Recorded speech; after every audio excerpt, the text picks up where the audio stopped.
Not only was Jake Paul versus Mike Tyson fake, it was also gay. It was fake and gay. That fight was ass, and not a good ass. Listen, ass is my favorite body part. I like ass. I am, after all, the sewer king. But this wasn't a good ass. This was old man ass. Droopy old man ass. That's what this fight was. And I called it months ago, and I've been saying it for months, that this fight would be scripted. And you called me crazy. Who's crazy now? And if you still don't think that this fight was scripted, I will prove it to you in this video. But first, we must break down Jake Paul's cringe-tastic walkout. I just came up with a crazy idea. I came up with a crazy idea. What if I fought the world's oldest living human? I just had a crazy idea. How about I dig up a corpse and bludgeon it? I just had a crazy idea. What if I go to an old folks home and I just kick people in the head? Some ideas should stay as ideas.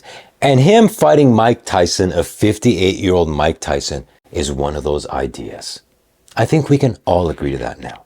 But this walkout gets worse. Watch this. El Gayo! Jake Paul knows how to make an entrance. Does he? Does he though? This was the most confused entrance I've ever seen. So he's playing a classic hit of the 80s by Phil Collins. And yet he's riding around in some Mexican gangbanger lowrider pickup truck from the 90s. None of the imagery here makes sense. Full hydraulic. Look at this. None of this makes sense. If you're gonna play Phil Collins, he should have been riding in on a Lamborghini Countach, just sitting on top. What the hell does Phil Collins have to do with some cholo's pickup truck? This guy is not only cringe, he's retarded. Only overshadowed by the bigger retard that's his brother sitting next to him. Now, I don't want to play any more of this with the sound on so I don't get a copyright strike. But let me tell you, that Phil Collins song is easily in my top 20 favorite songs of all time. So when I heard this mongoloid using that as his walkout music, I thought it was blasphemy.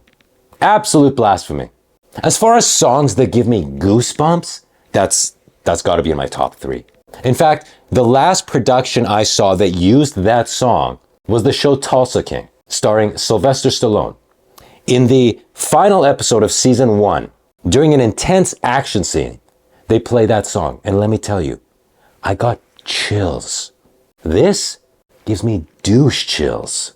But it gets worse. It gets worse. Listen to him trying to sing along with this. Tell me he doesn't look like a special needs kid in a Make-A-Wish parade. Oh my God, what a bunch of retards. Did you see how off their timing was trying to air drum to that? Watch that again. They came in like an entire bar late. How do you screw that up so badly? I could be driving down the highway in a blizzard, eating fries with one hand, drinking a Dr. Pepper in the other. When that drum solo hits, I'm nailing every beat. It's inexcusable. And do you guys see his outfit? Do you see his outfit? Let's get a close-up here. What is this? What is this? This looks like Liberace had sex with a Nazi soldier. And one of the announcers said that this outfit cost $1 million. I'm sorry, is there $999,999 in one of these pockets? That's the thing, you can have money. You can buy clothes, but you can't buy drip. He is the multi-talented superstar. Multi-talented? Name one. Name one. I'll even take talented. Name one. Anything? It sure as hell isn't boxing. Which leads us to... And the self-proclaimed face of boxing. The self-proclaimed face of boxing. I love that the announcer had to throw that in there. He's like, guys, listen, I'm being paid to say this. I don't think he's the face of boxing. Don't get mad at me. He's the self-proclaimed face of boxing. Oh, that's so embarrassing. I don't know if anybody even caught that other than me. Self-proclaimed. That was perfection. That was the highlight of the night for me. All right, so this is the start of round 8. And this is important. Okay, this is important because this leads us into what I feel most of you missed. I feel most of you missed what happened, and this lays the foundation for it. Now, you probably can't see this, which is why we need to bust out the most advanced video technology available to mankind. Zoom in on that. Pause. Right there. Do you see that? If you don't, maybe we also need to bring out the hand of truth. Look at that. Look at that gap in his hair. We broke this down in last week's video. When his hair gets wet and clumps together, you see just how far back the hairline actually starts. Okay, we've broken down his broccoli cut in the past. It's a comb forward to cover up the massive forehead, not as massive as KSI's, okay, but still massive nonetheless. Much like his brother, it's called the broccoli cut. They do comb forward, but when it gets wet, it clumps together. And now we can see the gap. And you're saying, well, what does this have to do with anything? Let's jump ahead. Let's jump ahead. This is just laying the foundation, okay? Calm down. This is huge. What happens next is huge. And just about everybody missed it. Now to go on a slight tangent, but related, because we're talking about hair, notice how in the back of his head, he had shaved in an arrow. Okay, what is the significance of that? Well, as I've broken down in my previous videos, Jake exchanged his butt virginity for fame and fortune. He had the lizard people of the Illuminati do him in his bungus in exchange for his massive success. And so this is just a hat tip to his lizard overlord saying, yes, you get my bungus. Yes, I am only here because of you taking my bungus. Okay? I caught it. It's not for the public to realize. It's just a message between him and the lizard people, and I intercepted it. Let's move on. Now watch this, watch this. So he knows the announcement's about to happen. The post-fight speech is about to happen. So look what he does. Look what he does with his hair and his hat. Speed skater. Look at this. Okay, so first of all, wow, you can really see the receded hairline. Look, oh, whoa! Look how far back that goes. And again, for those of you who say, why would you make fun of somebody's baldingness? That's so mean. Wah. Oh, I'm a zoomer. I pee my pants all day long, and nothing but soy comes out of my pee-pee when I do so. Why do you make fun of people? Asshole, you must be new here. In my previous videos, I explained the reason I make fun of Logan Paul and Jake Paul's hair and hair loss is because they are to blame for inventing the broccoli cut that is plaguing mankind. I wish I didn't have to repeat myself so often, but some of you are new here, so I have to do that. These guys invented something called the broccoli cut. It's a comb forward. It's a perm to cover up their hair loss. Now, stupid young boys adopted that same hairstyle, even though they're not balding. So I have to make fun of them because they created the worst thing on earth right now. It's worse than AIDS. You don't see AIDS. Somebody can have AIDS right in front of you. You don't know it. So it's fine. But I have to see this. So yeah, that's why I make fun of these douche nozzles. Look at this. The key here is that he knows he's about to be in a close-up shot for the announcement, a close-up shot for the interviews. So he wants to make sure he doesn't look bald. So what he does here is he spreads the hairs around because he realizes they're clumping together from the sweat. So he spreads them around and then tightly puts the baseball cap on it to hold those hairs in place. Watch what he's doing here. Skater. There's Logan Paul, his brother. Ladies and gentlemen, please. All right, so he thinks he's succeeded. He thinks he's covered up the hair loss and he's got the hat there to cover everything up. Okay. Now this is extremely important. Logan is right behind him holding a can of W. Let me pull the monitor over. I don't know if you can see it. Can you see this now? It's about to fall off my desk, but can you see Logan back here? He's holding the W. Watch what happens. To 73, declaring your winner by... Look at this. So he's poised and ready to start spraying W as soon as Jake is announced the winner. Watch. Unanimous decision, Did you see that? Did you see that? That is so crazy. And there's so much in that split second moment. Because you either didn't notice this happened at all, or you thought it was just an innocent accident that he knocked the hat off, exposing the hair loss. Look how bad this is. But here's the thing, it wasn't an accident. This is exactly what Logan Paul wanted to happen. He wanted to expose his brother's hair loss. He knew his brother was using the baseball cap to cover up the hair loss because Logan Paul does that himself. They both do the same things to cover up their hair loss. And so why would Logan Paul do this? One, he secretly hates Jake. I don't know how much of a secret it is, but he secretly hates Jake and is jealous of Jake. Even if Logan is richer from Prime or more famous from the WWE, doesn't matter. There's just something, I don't know, goes back to childhood or something. And so I guess Jake asked him, hey man, you mind spraying this W for me? You mind holding it in the walkout and spraying it? He's like, yeah, sure. Oh yeah, no problem. No problem, baby bro. I got you, baby bro. Well, Logan is thinking, you son of a bitch. Huh?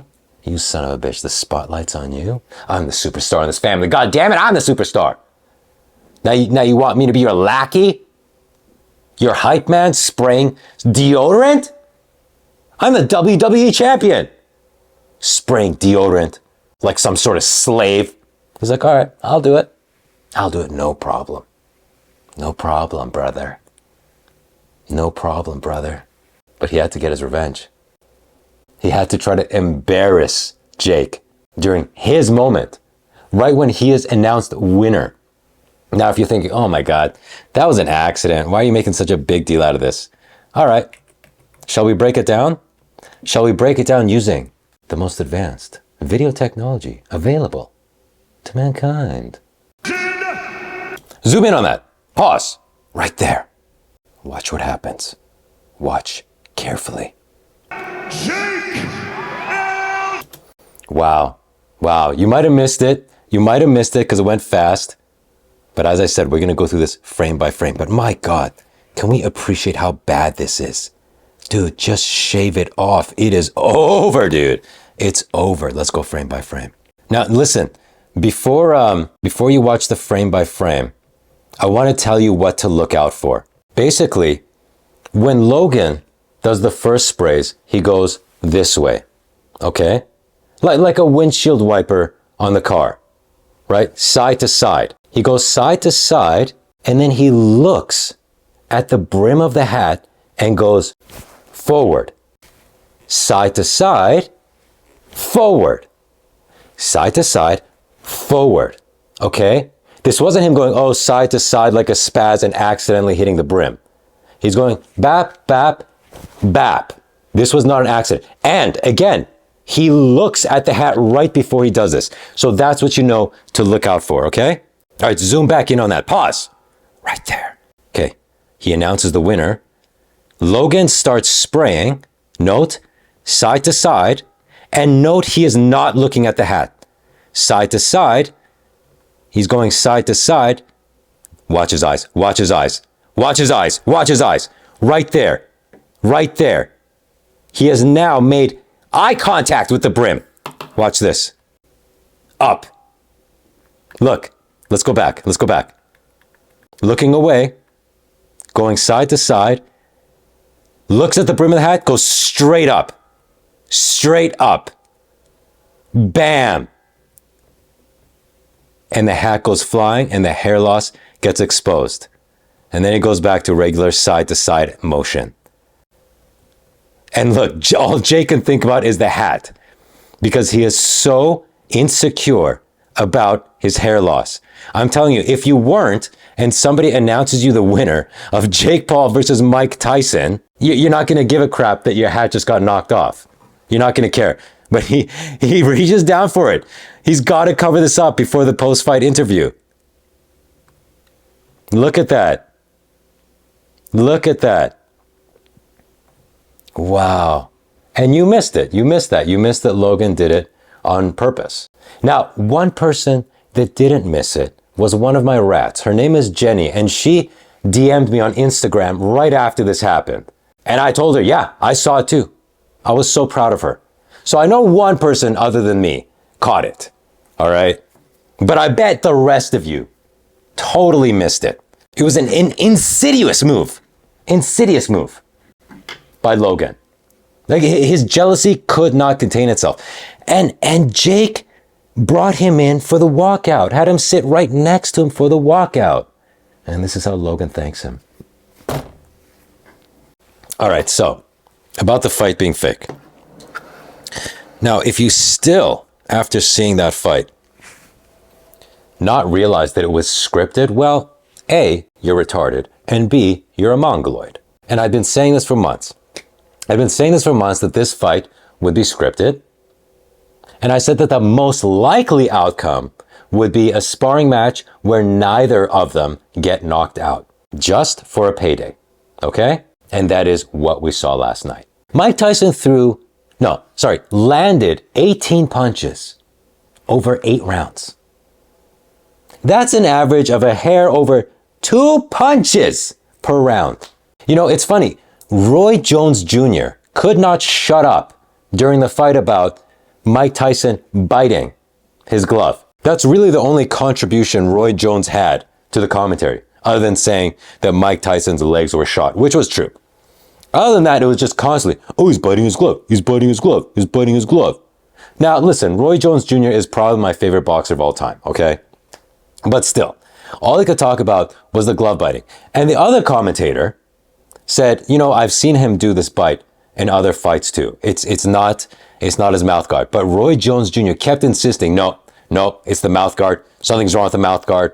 And the other guy was like, yeah, I've seen it in all his fights. No, there's the mouth guard. There's the mouth guard. There's the mouth guard.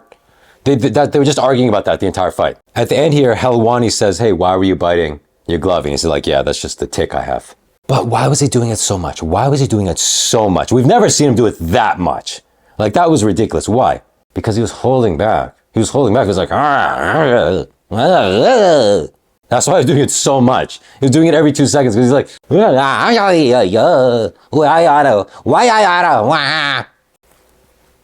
okay?